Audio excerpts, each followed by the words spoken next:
1568 పురపాలక శాఖ మంత్రి. అధ్యక్ష, మొదటి ప్రశ్నకి సమాధానం లేదండి. రెండవ ప్రశ్నకి సమాధానం ఉత్పన్నం కాదు. మూడవ ప్రశ్నకి సమాధానం ఉత్పన్నం కాదు. శ్రీమతి ప్రశాంతి రెడ్డి గారు. ధన్యవాదాలు అధ్యక్ష.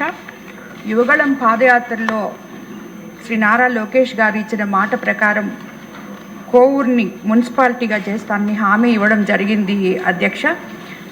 దాని ప్రకారం కోవూరు నియోజకవర్గం కేంద్రంగా ఉంది. ప్రస్తుతం కోవూరు పంచాయతీ పరిధి సుమారు 4 కిలోమీటర్లు ఉండగా మొత్తం కూడా ఆ ప్రాంతం పూర్తిగా పట్టణ స్వరూపాన్ని సంతరించుకుంది అధ్యక్ష. కోవూరు పంచాయతీలో 45,000 మంది ఉన్నారు అధ్యక్ష. అలాగే దాంట్లో 4 హరిజన వార్డులు, 5 గిరిజన కాలనీలు, 8 బీసీ కాలనీలు ఉన్నాయి అధ్యక్ష. కోవూరు కలిసిపోయిన పడుగుపాడు గ్రామం కూడా పారిశ్రామికంగా అభివృద్ధి చెందుతుంది అధ్యక్ష. అందులో 23,000 జనాభా ఉన్నారు అధ్యక్ష. అలాగే పోతిరెడ్డిపాళెం దాన్ని ఆనుకోలున్న విలేజ్లో కూడా 4,300 మంది జనాభా ఉన్నారు అధ్యక్ష. మొత్తం 72,000 మంది జనాభా కలిగిన పట్టణ ప్రాంతంగా అవుతుంది అధ్యక్ష. ఈ ప్రాంతంలో ప్రస్తుతం పంచాయతీకి వస్తున్న నిధులు సరిపోవటం లేదు, అవసరాలకు సరిపోవట్లేదు. కాలనీల అభివృద్ధి, మౌలిక వసతులు, పారిశ్రామిక అభివృద్ధి, మరిన్ని నిధులు కావాలని చెప్పి కోవూరు ప్రాంతం నెల్లూరు బాంబే హైవే, నెల్లూరు కల్కత్తా హైవేలకు ఆనుకుని వేగంగా అభివృద్ధి చెందుతుంది అధ్యక్ష.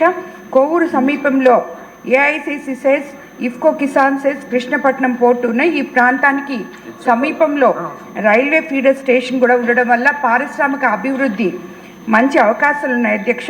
కాబట్టి కోవూరు పట్టణానికి పరిసర ప్రాంతాలకు మున్సిపాలిటీ హోదా కల్పిస్తే కేంద్ర ప్రభుత్వం నుంచి వచ్చే ప్రత్యేక నిధులు సమగ్ర అభివృద్ధి చేపట్టవచ్చు అధ్యక్ష. కోవూరు మున్సిపాలిటీ కోసం ఎన్నో సంవత్సరాలుగా ప్రజలు ఎదురు చూస్తున్నారు అధ్యక్ష. కాబట్టి ఈరోజు ప్రజా సంక్షేమం, అభివృద్ధి ధ్యేయంగా పనిచేస్తున్న మన కూటమి ప్రభుత్వం ఈ ప్రతిపాదనను పరిశీలించాలి అధ్యక్ష. ఆల్రెడీ గవర్నమెంట్కి ప్రపోజల్స్ పంపించున్నాం అధ్యక్ష.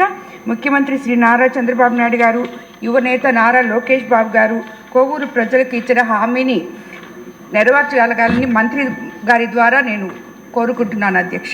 ధన్యవాదాలు అధ్యక్ష.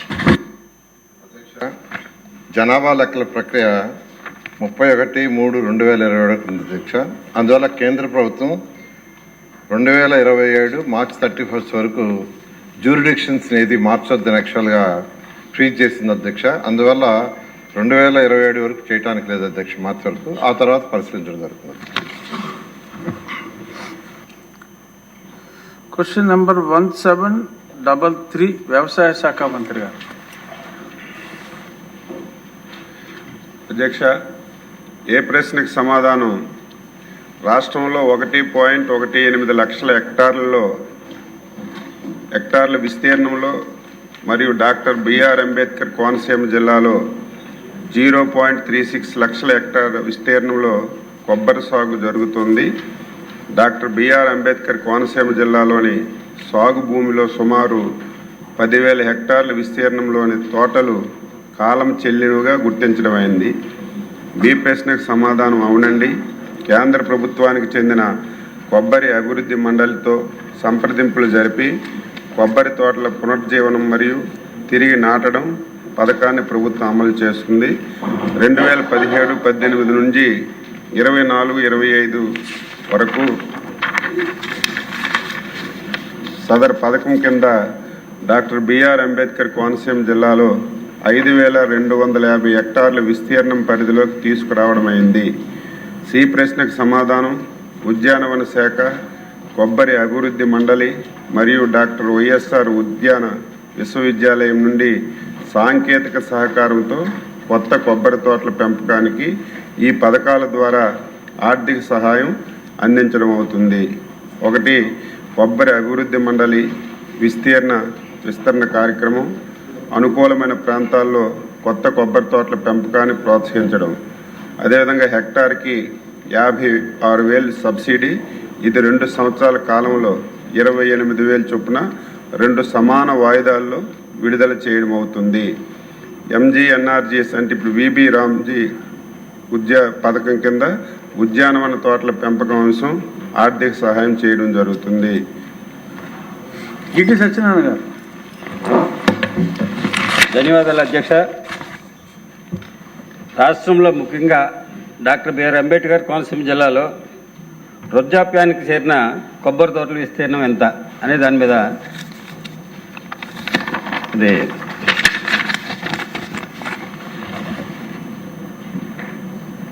గౌరవ వ్యవసాయ శాఖ మంత్రి గారికి మీ ద్వారా తెలియజేసేది ఏంటంటే, కొబ్బరి రైతులకు సంబంధించిన అత్యంత ముఖ్యమైన సమస్య ఇది మీ ద్వారా తీసుకురావాలనుకుంటున్నా. కోనసీమ అంటే కొబ్బరి అంటే కోనసీమ అనే నానుడి మీకు తెలుసు. అయితే కోనసీమలో ఉన్నటువంటి జిల్లాలో ఉన్నటువంటి కొబ్బరి రైతులు చాలా సమస్యలకి గురవుతున్నారు.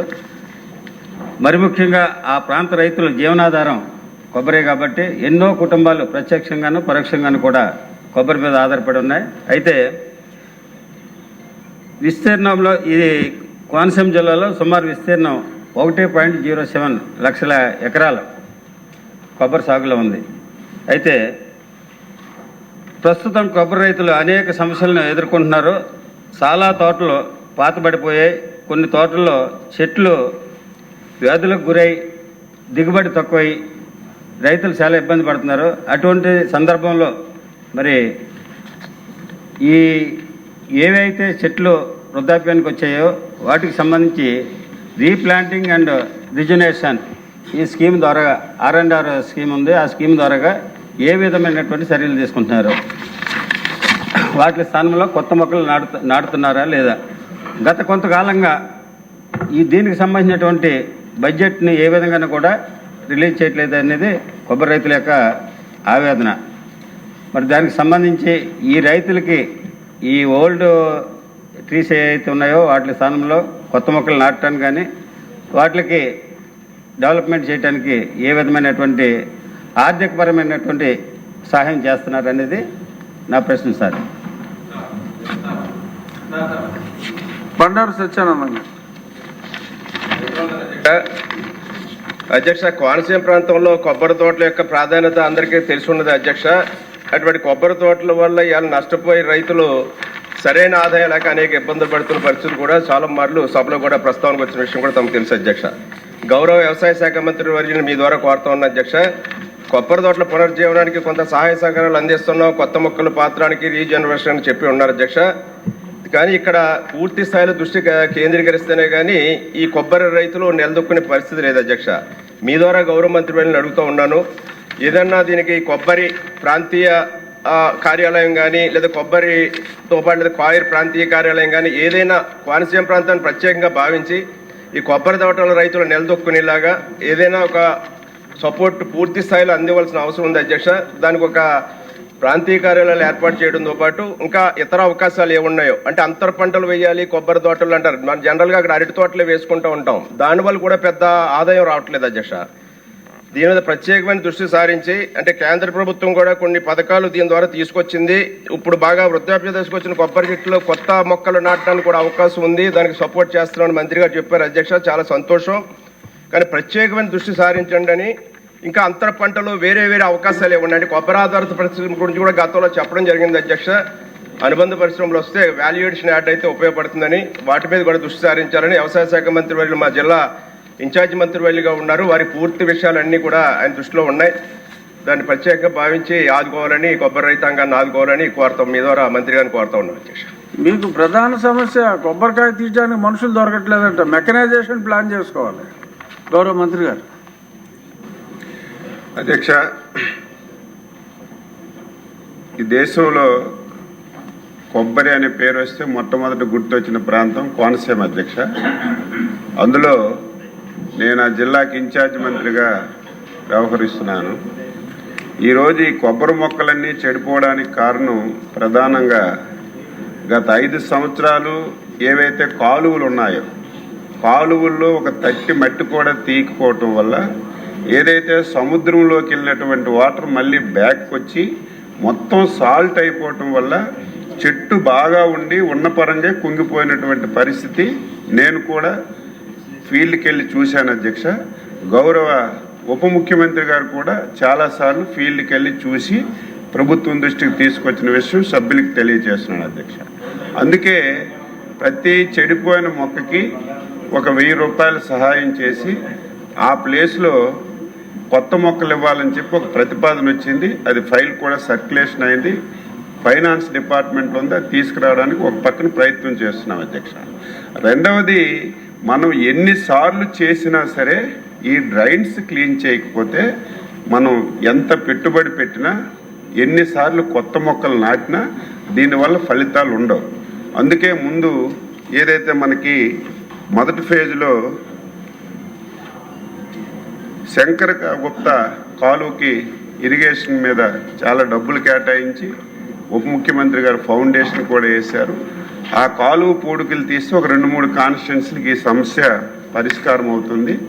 అదేవిధంగా మిగతా కాలువలన్నీ కూడా ఒక ప్రాజెక్ట్ రూపంలో క్లియర్ చేయాలని చెప్పి కూడా ప్రయత్నం చేస్తున్నాం. దాని మీద కూడా సభ్యులు తెలుసుకోవాలని చెప్పి ఈ సందర్భంగా తెలియజేస్తున్నాను. రెండవది, కొత్త ప్లాంటేషన్కి విబి రామ్జీ పథకం కింద కేంద్రంలో ఉన్నటువంటి కోకో బోర్డు ద్వారా కూడా ఆర్థిక సహాయం ఇస్తూ నిరంతరం చేస్తున్నాం. దీన్ని ఒక ప్రత్యేకమైనటువంటి ప్రాజెక్టుగా తీసుకొని, ఎందుకంటే ఏదో పథకం అప్పుడప్పుడు అమలు చేయకుండా ఒక ప్రాజెక్ట్ రూపంలో తీసుకొని టోటల్గా కోనసీమలో కొత్త తోటలను పునరుద్ధరించడానికి అన్ని ప్రయత్నాలు చేస్తున్నామని చెప్పి సభ్యులకు తెలియజేస్తున్నాను. అదేవిధంగా ఒక ప్రాంతీయ బోర్డు కూడా ఇక్కడ పెట్టమని అధ్యక్ష. మొన్నే 2024లో మన ప్రభుత్వం వచ్చిన తర్వాత ముఖ్యమంత్రి శ్రీ చంద్రబాబు నాయుడు గారు కేంద్ర మంత్రికి కూడా ఒక లేఖ రాసి కోనసీమలో ఒక బోర్డు కూడా ఒక కార్యాలయం పెట్టమని అడిగారు. దాని మీద కూడా సంప్రదింపులు చేస్తున్నాం. అది కూడా చేయమని చెప్పి తెలియజేస్తున్నాను. రెండవది, మూడవది సత్యానందం గారు ఒక మంచి పాయింట్ చెప్పారు అధ్యక్ష. ఈరోజు రైతుకి లాభం రావాలంటే ఆలోచనలో మారు రావాలి. అదేవిధంగా అంతర పంటలు కూడా అయ్యేది అధ్యక్ష. మీకు తెలుసు, ఈరోజు మనకి పామ్ ఆయిల్ ఉంది. పామ్ ఆయిల్లో బాగా డబ్బులు వస్తున్నాయి. అంతర పంటలు విపరీతంగా వేస్తున్నారు, దానివల్ల లాభాలు వస్తున్నాయి. ఈరోజు కోనసీమలో కూడా కొబ్బరి తోటల్లో మనం కోకో వేయచ్చు, అరటి వేయచ్చు, అదేవిధంగా కూరగాయలు కూడా చాలా వరకు వేయచ్చు. దాని మీద మా డిపార్ట్మెంటు అనునిత్యం కూడా రైతులకు మోటివేషన్ చేసి అంతర పంటలు కూడా వేసి రైతుకి అదనపు ఆదాయం తీసుకురావడానికి మేము అన్ని విధాల ప్రయత్నం చేస్తున్నాం. నేను ఆ జిల్లాకి ఇన్ఛార్జ్ మంత్రిగా ఉన్నాను. ఫీల్డ్ అంతా నాకు తెలుసు. చాలా వరకు ఈ ముంపు వల్ల చెట్లన్నీ పోతున్నాయి. ఒక టైం బౌండ్ పెట్టుకొని పోయిన ప్రతి చెట్టు స్థానంలో కొత్త చెట్టు పెట్టడానికి నేను ప్రత్యేకమైనటువంటి దృష్టి పెట్టి ఆ కార్యక్రమాన్ని అమలు చేస్తామని ఇక్కడ ఉన్న సభ్యుల ద్వారా కోనసీమలో ఉన్న కొబ్బరి రైతులకి తెలియజేస్తున్నాను. సభ్యుల కన్నా మంత్రి గారి అవగాహన చాలా ఎక్కువగా సముచితంగా ఉంది. ధన్యవాదాలండి. క్వశ్చన్ నెంబర్ 1681 రవాణా శాఖ మంత్రి గారు. అధ్యక్ష, గౌరవ సభ్యులు అడిగిన ప్రశ్నకు సమాధానం. ఏ ప్రశ్నకు సమాధానం అధ్యక్ష? అవునండి, రాష్ట్రంలో ప్రైవేట్ స్లీపర్ బస్సులు అగ్ని ప్రమాదం జరగడం మరియు సదరు ప్రమాదాలకు ప్రయాణికులు ప్రాణాలు కోల్పోవడం విదితమే అధ్యక్ష. ప్రభుత్వం దృష్టికి వచ్చింది. దీని ప్రశ్నకు సమాధానం. ఆంధ్రప్రదేశ్ రాష్ట్రంలో ప్రభుత్వ రంగంలో 16 స్లీపర్ బస్సులు ఉన్నాయి అధ్యక్ష. అలాగే ప్రైవేట్ రంగంలో 835 స్లీపర్ బస్సులు ఉన్నాయి అధ్యక్ష.